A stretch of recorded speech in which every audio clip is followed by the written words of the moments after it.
इसके बाद बात करते हैं न्यूट्रलाइजेशन टेस्ट के बारे में। न्यूट्रलाइजेशन टेस्ट में क्या है कि पहला आता है हमारे पास वायरल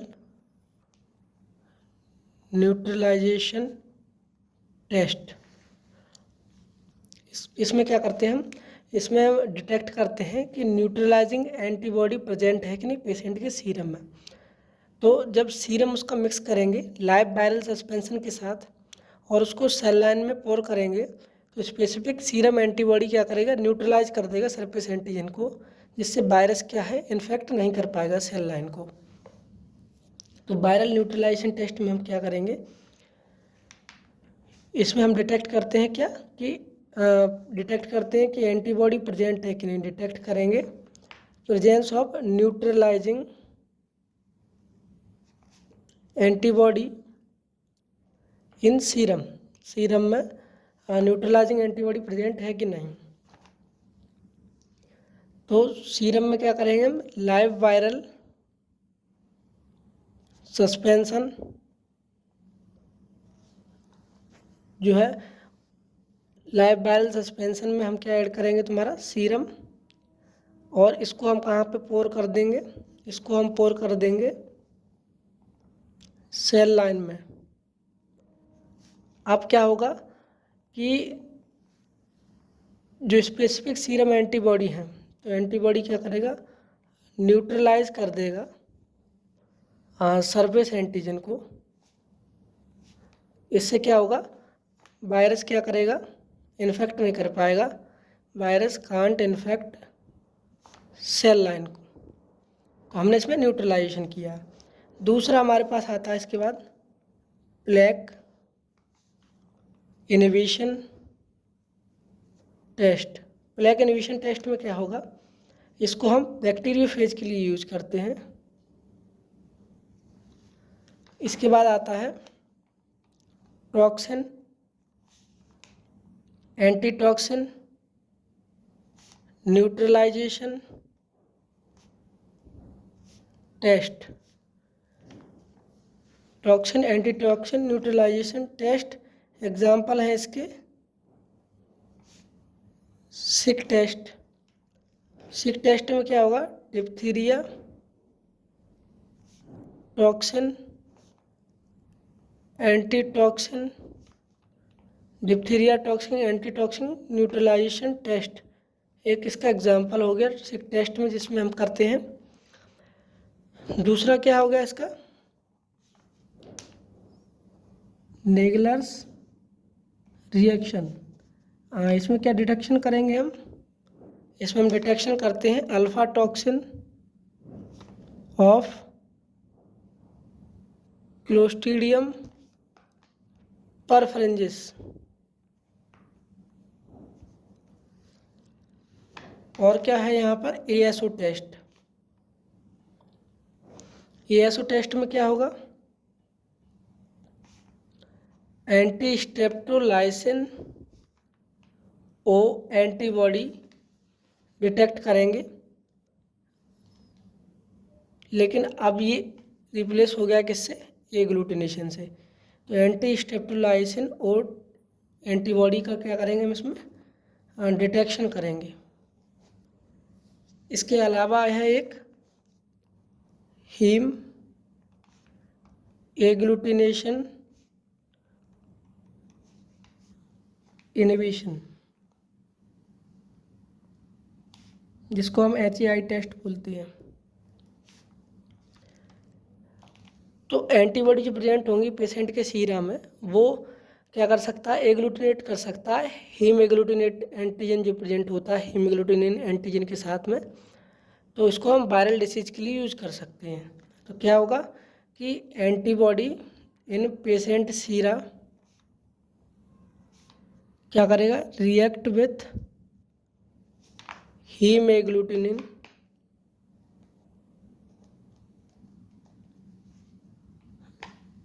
इसका एग्जाम्पल जो वायरल डिसीज होती हैं उनमें हम यूज कर सकते हैं। तो ये हो गई हमारे पास कन्वेंशनल टेक्निक। अब आती है हमारे पास कुछ न्यूअर टेक्निक हैं।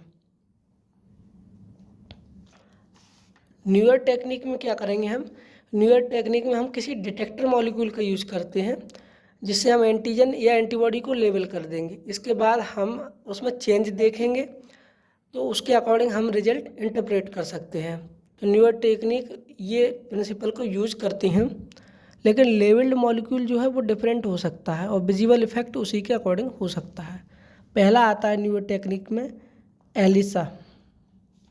एलिसा का फुल फॉर्म है एंजाइम लिंक्ड इम्यूनो सॉर्बेंट ऐसे। अब एलिसा में क्या होगा, एलिसा में डिटेक्ट करेंगे हम आइदर एंटीजन या एंटीबॉडी स्पेसिमेन में और यूज करेंगे किसका, एंजाइम सबस्ट्रेट क्रोमोजन सिस्टम का। तो इसके प्रिंसिपल की बात करते हैं। तो जैसे ही हम इसके प्रिंसिपल की बात करेंगे तो हमें समझ में आ जाएगा कि क्या करना है इसमें। तो एलिसा में सबसे पहले प्रिंसिपल की बात करें, यहाँ पर एलिसा में 2 कंपोनेंट होते हैं। पहला होता है हमारे पास इम्यूनो सॉर्बेंट। इम्यूनो सॉर्बेंट का मतलब क्या होता है कि यहाँ पर कोई एक मटेरियल होगा, कोई एक एब्जॉर्बिंग मटेरियल होगा जो कि स्पेसिफिकली एंटीजन एंटीबॉडी को क्या कर लेगा, एब्जॉर्ब कर लेगा। तो एक एब्जॉर्बिंग मटेरियल होगा स्पेसिफिक फॉर एंटीजन और एंटीबॉडी, जो कि उसको एब्जॉर्ब कर, जो उसको क्या कर लेगा, एब्जॉर्ब कर लेगा। दूसरा यहाँ पर एक होता है कंपोनेंट इसका एंजाइम। ये हम यूज करते हैं लेबलिंग के लिए। एंजाइम लेबलिंग कर सकते हैं किसी एंटीजन या एंटीबॉडी की, दोनों में से। अब यहाँ पे एक सबस्ट्रेट क्रोमोजन सिस्टम आता है, वो क्या है, सबस्ट्रेट क्रोमोजन सिस्टम। तो सबस्ट्रेट क्रोमोजन सिस्टम जो है फाइनल स्टेप ऑफ एलिसा में हम ऐड करते हैं। तो एंजाइम क्या करेगा, रिएक्ट करेगा सबस्ट्रेट के साथ और एक्टिवेट करेगा क्रोमोजन को, जिससे कलर प्रोड्यूस होगा। इसका क्लासिकल एग्जांपल है हॉर्स रेडिस पेरोक्सीडेज, जो कि हम एंजाइम के फॉर्म में यूज करते हैं, जो सबस्ट्रेट के साथ रिएक्ट करता है हाइड्रोजन पेरोक्साइड, और इसमें क्या होता है, एक्टिवेट हो जाता है क्रोमोजन टेट्रामेथाइल पेरोक्साइड, टेट्रामेथाइल बेंजीडीन, इससे कलर आता है। कलर को हम किससे डिटेक्ट करेंगे, स्पेक्ट्रोफोटोमेट्री से एलिसा रीडर में जो प्रेजेंट होता है। इंटेंसिटी के अकॉर्डिंग हम अमाउंट ऑफ डिटेक्शन मॉलिक्यूल बता देंगे। तो इसका अगर हम सिंपल लैंग्वेज में बात करें तो सबसे पहले क्या होगा, एंटीजन एंटीबॉडी कॉम्प्लेक्स एंजाइम के साथ हमने एंटीजन डाला उसमें, और उसमें एक कोई एंटीजन या एंटीबॉडी लिंक होगा एंजाइम के साथ। इसमें हमने ऐड किया सबस्ट्रेट। अब क्या होगा, ये एक्टिवेट करेगा, एक्टिवेट द क्रोमोजन। इसकी वजह से क्या होगा, कलर चेंज होगा। कलर चेंज होने की वजह से ये क्या हो जाएगा, डिटेक्ट करेगा कौन, स्पेक्ट्रोफोटोमेट्री, स्पेक्ट्रोफोटोमेट्री से डिटेक्ट हो जाएगा। एलिसा रीडर में प्रेजेंट होता है जो, तो उसके थ्रू ये देख पाएगा। इसका एग्जांपल एलिसा का, जैसा कि हमने एक बात की थी अभी, वो जो कि एक एग्जांपल था horseradish peroxidase enzyme use करते थे। अब इसके प्रोसीजर की बात करते हैं कि कैसे इसको करते हैं। सबसे पहले प्रोसीजर की बात करें अगर यहाँ पर, तो प्रोसीजर में एलिसा को हम करेंगे एक माइक्रो टाइटर प्लेट पे। अब इसमें होते हैं 96 वेल प्रेजेंट होते हैं माइक्रो टाइटर प्लेट पे। ये माइक्रो टाइटर प्लेट जो होती है ये किसकी होती है, आपकी पॉली स्टायरीन या पॉलीविनाइल या फिर पॉलीकार्बोनेट मटेरियल का। एलिसा किट कमर्शियली अवेलेबल होती है, जिनमें एंजाइम कॉन्जुगेट, डाइल्यूशन बफर और सबस्ट्रेट क्रोमोजन प्रेजेंट होता है। प्रोसीजर में हमें सीरीज ऑफ स्टेप करनी पड़ती है सिक्वेंसली, और हर स्टेप पे रीजेंट यूज किया जाता है, इंक्यूबेट किया जाता है। उसके बाद वॉशिंग की जाती है। बॉल्स जो वेल्स हैं उनकी, ये मैनुअल या ऑटोमेटेड एलिसा वॉशर से वॉश किए जा सकते हैं, जिससे जो अनवांटेड थिंग्स हैं उनको हटाया जा सके। इस तरीके से हम उनको हटा पाते हैं। तो 96 वेल होते हैं इसमें, जो माइक्रोटाइटर प्लेट होती है, और ये 96 जो वेल होते हैं 12/8 के फॉर्म में प्रेजेंट होते हैं। और पॉलीस्टाइरीन या पॉलीविनाइल या पॉलीकार्बोनेट जो होता है उस मटेरियल की ये बना होता है। अब इसके बाद बात करते हैं types of ELISA. Types of ELISA आता है। तो यहाँ पर एलिसा जो है प्रिंसिपल के बेसिस पे डिफरेंट होता है, डिफरेंट तरीके का एलिसा, और डिफरेंट हम चीज़ इसमें देखते हैं। डायरेक्ट एलिसा आता है सबसे पहले। डायरेक्ट एलिसा क्या है, इसका हम यूज़ करते हैं एंटीजन डिटेक्शन का लिए। ये क्या करेगा, डिटेक्ट एंटीजन इन सीरम। सीरम में एंटीजन को ये डिटेक्ट करता है, डिटेक्ट एंटीजन इन सीरम। तो प्राइमरी एंटीबॉडी जो होगी उसको हम क्या करेंगे, लेबल कर देंगे एंजाइम के साथ में, इसमें ध्यान रखना है। तो प्राइमरी एंटीबॉडी लेबल करेंगे एंजाइम के साथ में। अब इसमें स्टेप बाय स्टेप है कि पहले क्या करेंगे, हम जो वेल्स हैं माइक्रोटाइटर प्लेट के वो एम्प्टी हैं और यहाँ पर प्री कोटेड नहीं होते। आगे जाकर के हम देखेंगे कि प्री कोटेड भी होते हैं। तो इसमें वेल्स जो होते हैं माइक्रोटाइटर प्लेट के वो प्री कोटेड नहीं होते, और इसमें टेस्ट सीरम ऐड करेंगे वेल्स में। सेकंड स्टेप में हम एंटीजन जो है अटैच हो जाएगा सॉलिड फेस में एडजॉर्प्शन के थ्रू। इसके बाद वॉशिंग करेंगे, then enzyme labelled primary antibodies add कर देंगे। उसके बाद हम क्या करेंगे, फिर से वॉशिंग करेंगे, तो हमें सबस्ट्रेट क्रोमोजन सिस्टम जो है मिल जाएगा। सबस्ट्रेट क्रोमोजन सिस्टम को ऐड करते ही कलर मेजर हो जाएगा। तो यहाँ पर अगर हम सीधे बात करें, यहाँ पर क्या क्या है कि बेल है हमारे पास। ये बेल कैसा है, नॉट प्री कोटेड। इसको हमने क्या किया, एंटीजन लाया कहाँ से, सीरम से। इसमें हम डालेंगे प्राइमरी एंटीबॉडी एंजाइम कॉम्प्लेक्स, और इसके बाद हम इसमें क्या डालेंगे, फिर सबस्ट्रेट क्रोमोजन। जब ये ऐड कर देंगे तो इसमें क्या आएगा, कलर चेंज। लेकिन ये ऐड करते टाइम हमें ध्यान रखना है कि हमें वॉशिंग करनी है हर स्टेप के बाद में। जैसे एंजाइम एंटीबॉडी ऐड करने के पहले और एंटीबॉडी ऐड करने के बाद हम इसमें वॉशिंग कर देंगे। तो ये हो गया हमारे पास डायरेक्ट एलाइसा। अब देखते हैं हम हमारे पास इनडायरेक्ट एलाइसा। तो इनडायरेक्ट एलाइसा देखते हैं।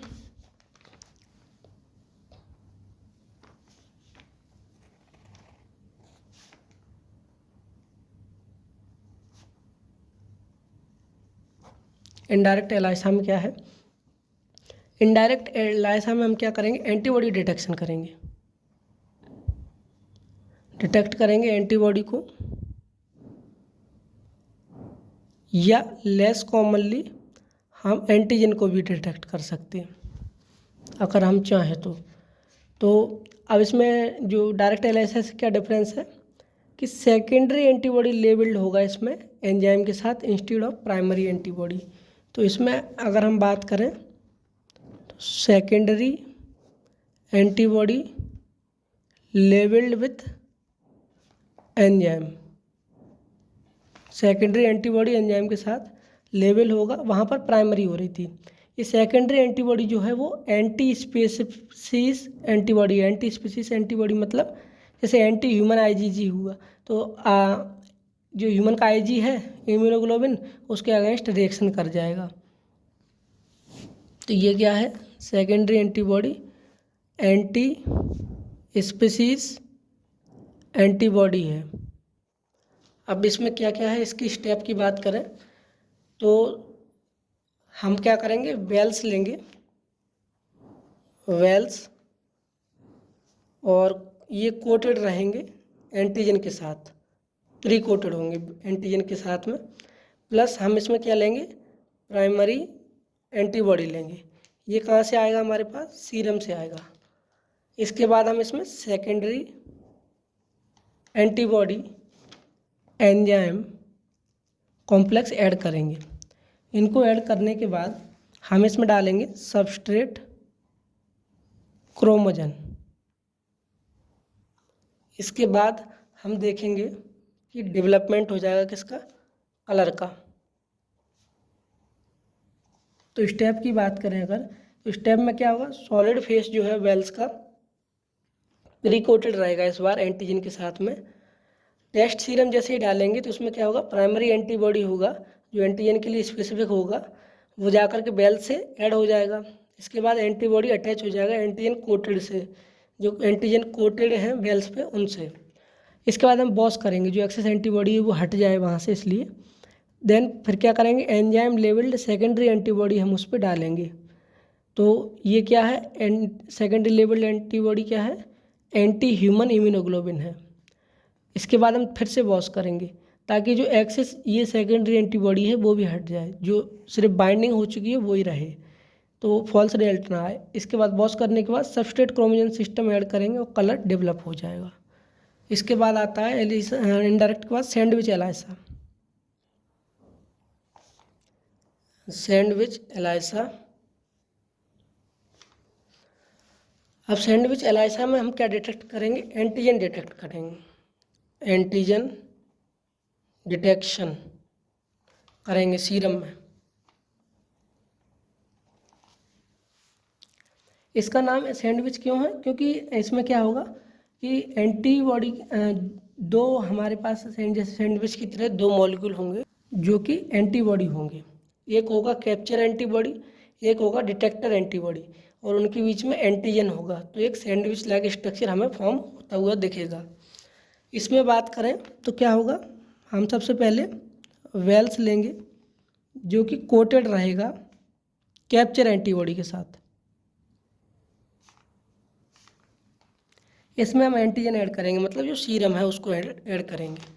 उसके बाद हम इसमें प्राइमरी एंटीबॉडी एंजाइम ऐड करेंगे, एंजाइम कॉम्प्लेक्स। इसमें हम ऐड करेंगे फिर से सीरम, क्रोमोजन, देन इसमें क्या आ जाएगा हमारे पास में, कलर आ जाएगा। तो क्या होगा, माइक्रोटेटर प्लेट जो है वेल की वो प्री कोटेड रहेगी कैप्चर एंटीबॉडी के साथ। अब ये कैप्चर एंटीबॉडी होता क्या है, अब ये जो कैप्चर एंटीबॉडी होता है ये होता है हमारे पास में मोनोक्लोनल एंटीबॉडी, जो कि हमने कहाँ बनाई है, रैबिट में, रेज्ड इन रैबिट। उसको हम बोलते हैं क्या, जो कैप्चर एंटीबॉडी।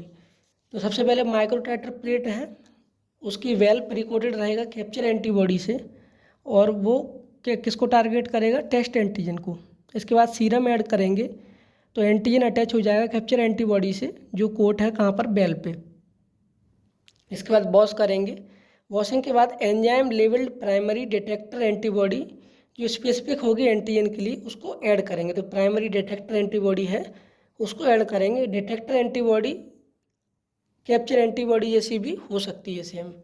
इसके बाद वॉशिंग करेंगे, फिर सबस्ट्रेट क्रोमोजन सिस्टम ऐड करेंगे और कलर क्या होगा, डेवलप हो जाएगा। कलर क्या हो जाएगा, इसमें डेवलप हो जाएगा कलर। तो ये हो गया हमारे पास सैंडविच एलाइसा। सैंडविच एलाइसा, अगर सैंडविच एलाइसा की हम बात करें तो ये हो चुका है। इसके बाद आता है हमारे पास IgM antibody capture MAC ELISA जिसको हम कहते हैं।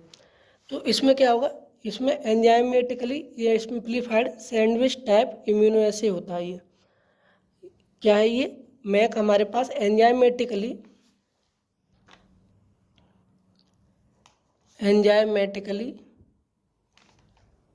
Amplified sandwich type immuno assay होता है। तो ये जो फॉर्मेट है एलिसा का, वो किसके लिए यूज होता है, हमारे पास डेंगू के लिए, जैपनीज एंसेफेलाइटिस के लिए, वेस्ट नील वायरस के लिए, स्क्रब टाइपस के लिए, लेप्टोस्पायरोसिस के लिए, टॉक्सोप्लाज्मोसिस के लिए।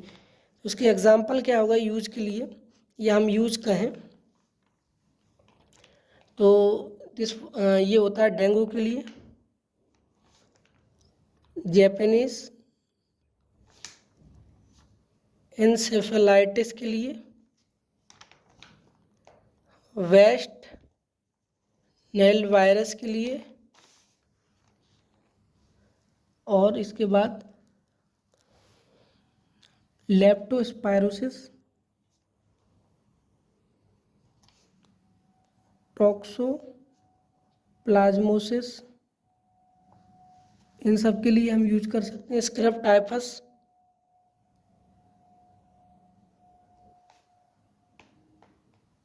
के लिए यूज कर सकते हैं।